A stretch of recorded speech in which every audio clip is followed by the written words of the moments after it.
Call और put option को एक साथ अगर सही तरीके से खरीद लिया तो आपका प्रॉफिट पक्का हो सकता है। लेकिन वहीं जो लोग गलतियां कर रहे हैं, समझ नहीं पा रहे हैं कि किस टाइम पर आपको स्ट्रेटेजी अप्लाई करनी है, किस केसेस में आपको प्रॉफिट होगा, कहां पर मिस्टेक से लॉस हो सकता है, इन चीजों पर जो लोग ध्यान नहीं दे रहे हैं उन्हें लॉस हो ही रहा होगा। आज के वीडियो में मैं आपको बताऊंगा कि कॉल और पुट ऑप्शन को एक साथ बाय करने के कितने तरीके हो सकते हैं, कैसे आप इन्हें बाय करोगे, क्या स्ट्रेटेजी बनाओगे, रिस्क रिवॉर्ड कितना है, ये समझना जरूरी है कि कब आपका रिस्क हो सकता है और कब आपको रिवॉर्ड बनेगा।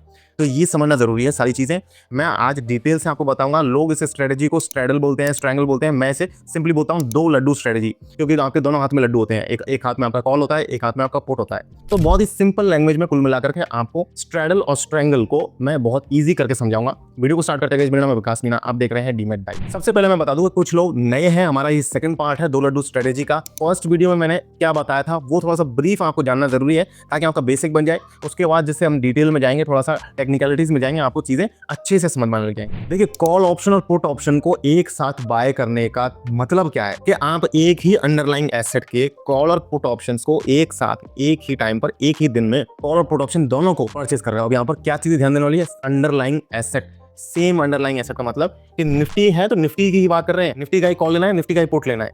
अगर हम बात करें बैंक निफ्टी की तो बैंक निफ्टी का ही कॉल लेना है, बैंक निफ्टी का ही पुट लेना है। तो ये सेम अंडरलाइंग एसेट हो गया एक साथ, यानी कि कॉल भी लेना है साथ में पुट भी लेना है, और एक ही दिन में एक ही टाइम पर। थोड़ा बहुत मतलब 2-5-10 सेकंड का ऊपर नीचे चलेगा, लेकिन एक साथ ही आपको परचेस करना है, बहुत ज्यादा वेट नहीं करना है। अब इतना तो ये तो बेसिक है, सिंपल चीज आपको समझ में आ गई। अब इसके दो तरीके हो सकते हैं। ये तो हम कॉल और पुट को एक बाय करने का क्या मतलब क्या था। अब इसके तरीके दो तरीके हो सकते हैं। पहला तरीका बात करते हैं, जो मैंने पिछले वीडियो में एक्सप्लेन कर दिया था, ब्रीफ में समझना जरूरी है। वो है स्ट्रेडल। स्ट्रेडल का मतलब ये है कि आप यहाँ पर कॉल और पुट ऑप्शन एक ही अंडरलाइंग एसेट के एक साथ बाय तो कर रहे हो, लेकिन वो भी बाय कर रहे हो आप सेम स्ट्राइक प्राइस और same expiry day. Same strike price और सेम एक्सपायरी डे के कॉल और पुट ऑप्शंस को आप बाय कर रहे हो एक साथ। ये होता है स्ट्रेडल। इसको स्ट्रेडल बोलते हैं, बस नाम आई फाई बना रखा है, बात बहुत ही सिंपल सी है। तो इस स्ट्रेडल के बारे में मैंने पिछले वीडियो में समझाया था, एंड स्क्रीन पर आपको लिंक मिलेगा, जाकर के इस वीडियो के बाद में आपको वो वीडियो देखना है। अब हम बात करते हैं जो दूसरा तरीका है कॉल और पुट को एक साथ बाय करने का, वो दूसरा तरीका है स्ट्रैंगल। अब स्ट्रैंगल जो है आपको सस्ता भी पड़ता है, एक्चुअली बताऊंगा कैसे सस्ता पड़ेगा। तो स्ट्रैंगल में क्या होता है कि आप एक साथ कॉल और पुट ऑप्शंस को, एक ही एसेट के कॉल और पुट ऑप्शंस को एक साथ बाय तो कर रहे हो, लेकिन यहाँ पर स्ट्राइक प्राइसेस जो है वो सेम नहीं है। एक ही स्ट्राइक प्राइस के, मैं एग्जांपल दूंगा अभी, क्लियर हो जाएगा एकदम। तो सेम यहाँ पर स्ट्राइक प्राइस सेम नहीं है, एक्सपायरी यहाँ पर भी सेम है, एक्सपायरी का ध्यान रखना, एक्सपायरी यहाँ पर भी सेम है, यहाँ पर स्ट्राइक प्राइस जो है वो सेम नहीं है। अब यहाँ पर डिफरेंट स्ट्राइक प्राइस का मतलब क्या, आप जैसे आप खरीदोगे तो क्या खरीदोगे, आपको एक्चुअली जो कॉल और पुट ऑप्शन खरीदने हैं दोनों ही खरीदने हैं out of the money, OTM में आपको खरीदना है। अब एग्जांपल लेते हैं।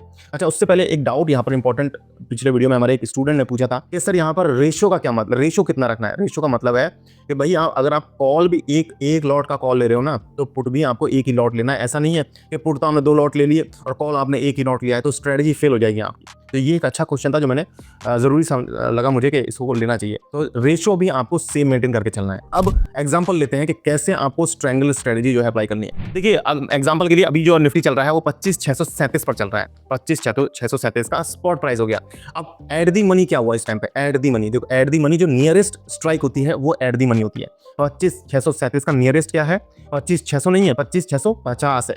तो 25,650 हो गया एट दी मनी। अब आपको यहाँ पर out of the money he call option लेना है, out of the money he put option लेना है। पुट ऑप्शंस के आउट ऑफ द मनी क्या क्या हो सकते हैं, 25,637 पर है निफ्टी, तो पुट ऑप्शंस के आउट ऑफ द मनी क्या होंगे, 25,600 हो जाएगा और 25,550 हो जाएगा। तो इन दोनों में से आप कोई भी परचेस कर सकते हो। इसके साथ में आपको कॉल ओटीएम, कॉल का ओटीएम लेना है आउट ऑफ द मनी। अब निफ्टी कितने पर, 25,637 पर, तो कॉल का ओटीएम कितना पर हो जाएगा, 25,700, क्योंकि 25,650 तो एट दी मनी है, तो 25,700 हो गया आउट ऑफ द मनी और 25,750 भी आउट ऑफ द मनी हो गया। अब इसमें से आप कोई सा भी ले सकते हो। अब यहाँ पर भी आपका डाउट आएगा कि हम कितना फार तो पुट में जाएं और कितना फार हम कॉल में जाएं। तो देखो, वो आपको जो है बराबर ही लेकर के चलना है। अगर आपको क्लैरिटी नहीं है, क्योंकि ये जो स्ट्रेटजी है कब यूज करते हैं वो मैं आपको वही बताऊंगा, तो उससे आपको और क्लियर हो जाएगा। लेकिन आपको यहाँ पर सेम ही फार जाना है, यानी कि 50, अगर आप नीचे कॉल पुट की तरफ 50 दूर जा रहे हो तो 50 की ही दूरी आपको कॉल की तरफ भी लेनी है और 50 की दूरी आपको पुट की तरफ लेनी है। तो ये चीज एक डाउट आता है नेक्स्ट वीडियो में, तो मैंने आपको उससे पहले ही यहाँ पर क्लियर कर दिया। तो देखो यहाँ तक अगर वीडियो पसंद आ रहा है तो वीडियो को लाइक जरूर कर दो और ज्यादा से ज्यादा कमेंट करो P3, क्योंकि हम लड्डू स्ट्रेटजी का सेकंड वीडियो कर रहे हैं, जल्दी ही P3 यानी कि पार्ट 3 भी हम लेकर के आएंगे। ज्यादा से ज्यादा कमेंट्स चाहिए, उसके लिए हमें आपका इंटरेस्ट होना चाहिए वीडियो देखने में, तभी हम जल्दी ही वो दूसरा वीडियो लेकर आएंगे जहां पर हम बात करेंगे स्ट्रैडल और स्ट्रैंगल का एक कंपैरिजन करेंगे सिंपल भाषा में, और इनका डिटेल और समझेंगे कि क्या होता है एक्चुअली जब आप कॉल और पुट ऑप्शंस को एक साथ बाय करते हो। तो अब वीडियो में वापस आते हैं। अब मैं आपको पहले बताऊंगा कि स्ट्रैंगल स्ट्रेटजी आपको यूज कब करनी है, उसके बाद मैं आपको शॉर्ट स्ट्रैंगल, लॉन्ग स्ट्रैंगल बताऊंगा और रिस्क रिवॉर्ड बताऊंगा। तो स्ट्रैंगल स्ट्रेटजी आपको यूज कब करनी है, देखिए ये सिंपल है। आपको ये स्ट्रेटजी तब यूज करनी है जब आपको लगे कि मार्केट में कोई बहुत बड़ा मूव तो आने वाला है डेफिनेटली, लेकिन वो किस डायरेक्शन में आएगा वो आपको पता नहीं है। यानी कि आपको लग रहा है मार्केट बहुत तेजी दिखाएगा, वॉलेटिलिटी तो होगी, लेकिन ऊपर होगी या नीचे होगी ये आपको क्लियर नहीं है। उस केस में आपको स्ट्रैंगल यूज करना है। अब यहाँ पर आपका एक क्वेश्चन हो सकता है कि सर ये चीज तो आपने सेम स्ट्रैडल में भी ये चीज सेम बोली थी, अब स्ट्रैंगल में भी आप सेम बोल रहे हो, तो क्या दोनों का ही सेम यूज है, फिर डिफरेंस क्या हुआ? तो देखो हाँ, ये बात सही है कि दोनों स्ट्रेटजी एक ही टाइम पर अप्लाई होती है, यानी कि एक ही केस में अप्लाई होती है, लेकिन ये एक्चुअली आपको सस्ता पड़ता है। स्ट्रैंगल को सेटअप करना बहुत ईजी है। ईजी क्यों है? क्योंकि out of the money options आप खरीद रहे हो। Out of the money options जो है वो हमेशा इन दी मनी और एट दी मनी से सस्ते होते हैं। जब हमने स्ट्रैडल की बात करी तो स्ट्रैडल में हम ज्यादातर एट दी मनी पे काम करते हैं या इन दी मनी पे काम करते हैं। यहाँ पर आपको आउट ऑफ द मनी पे काम करना है, इसलिए ये स्ट्रेटजी आपको सेटअप करने में सस्ती पड़ेगी। अब रिस्क रिवॉर्ड की बात करते हैं तो देखिए इस स्ट्रेटजी में रिस्क क्या हो सकता है, यानी कि आपका मैक्सिमम लॉस कितना हो सकता है।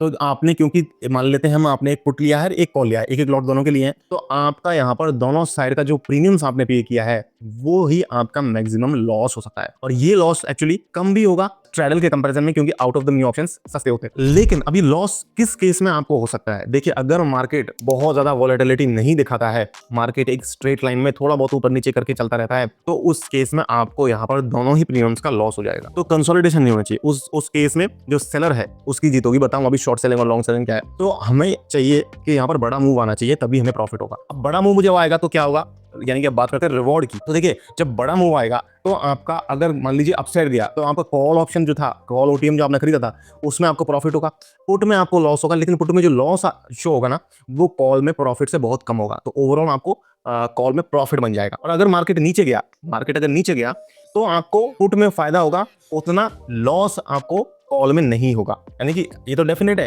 कि मार्केट जिस भी डायरेक्शन में जाएगा उस तरफ आपको प्रॉफिट होगा, दूसरी साइड आपको लॉस होगा, लेकिन प्रॉफिट इतना ज्यादा हो जाएगा एक ही साइड को, वो दूसरी साइड के लॉस को कवर कर लेगा। और हम, क्योंकि डायरेक्शन पर हम क्लियर नहीं है कि मार्केट ऊपर जाएगा या नीचे जाएगा, इसलिए हमारे पास दोनों ही ऑप्शन हो जाते हैं, कॉल भी पुट भी। अब एक चीज मैं और बता दूं यहाँ पर कि आप लोगों को सुनने में बड़ा अच्छा लग रहा होगा कि स्ट्रेटजी सस्ती है, सेटअप करने में अच्छा है, इसमें तो मतलब सस्ते में काम हो जाएगा। लेकिन मैं आपको बता दूं कि स्ट्रैडल जो है वो आपके लिए ज्यादा बेनिफिशियल रहेगी। महंगे जरूर होंगे वहां पर, लेकिन बेनिफिशियल वही रहेगी।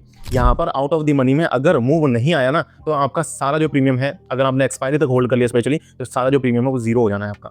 तो इसलिए केयरफुल होकर के आपको, अगर आप कोई ऐसी न्यूज सुनी है, कोई बहुत बड़ा कुछ सिनेरियो हो रहा है, लग रहा है आपको कि मूव जरूर आएगा, तभी आप जो है स्ट्रैंगल को तभी आप सेटअप करें, वरना आप स्ट्रैडल से काम चलाएं। अब बात करते हैं कि शॉर्ट स्ट्रैंगल क्या है और लॉन्ग स्ट्रैंगल क्या है। तो देखिए लॉन्ग स्ट्रैंगल का मतलब ये है कि आप कॉल और पुट ऑप्शंस को, एक ही अंडरलाइंग एसेट के कॉल और पुट ऑप्शंस को खरीद रहे हो, सेम एक्सपायरी का ले रहे हो, लेकिन स्ट्राइक प्राइस डिफरेंट खरीद रहे हो, तो ये हो गया आपका लॉन्ग स्ट्रैंगल। वहीं शॉर्ट स्ट्रैंगल क्या है?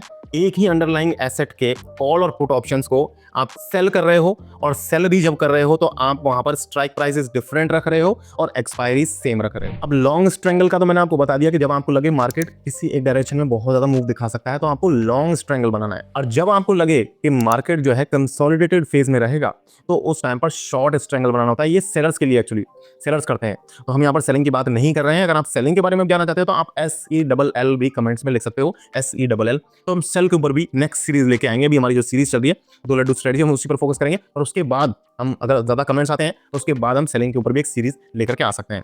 तो ये आज की वीडियो में इतना ही गाइस। अगर आपको वीडियो पसंद आया है तो वीडियो को लाइक जरूर करना है, चैनल को सब्सक्राइब करना है साथ में, और कमेंट करना है P3 ज्यादा से ज्यादा। इसके अलावा मेरे जो फेवरेट डीमैट अकाउंट्स हैं उनके लिंक आपको डिस्क्रिप्शन में मिल जाएंगे। अगर आपके करंट ब्रोकर से आप परेशान हो तो आप छुटकारा पा सकते हो, मेरे फेवरेट डीमैट अकाउंट्स में आप भी अकाउंट ओपन कर सकते हो। मिलते हैं गाइस नई वीडियो में, तब तक के लिए मुझे दीजिए इजाजत। जय हिंद, जय Bharat. It's not a game, it's a rich thing.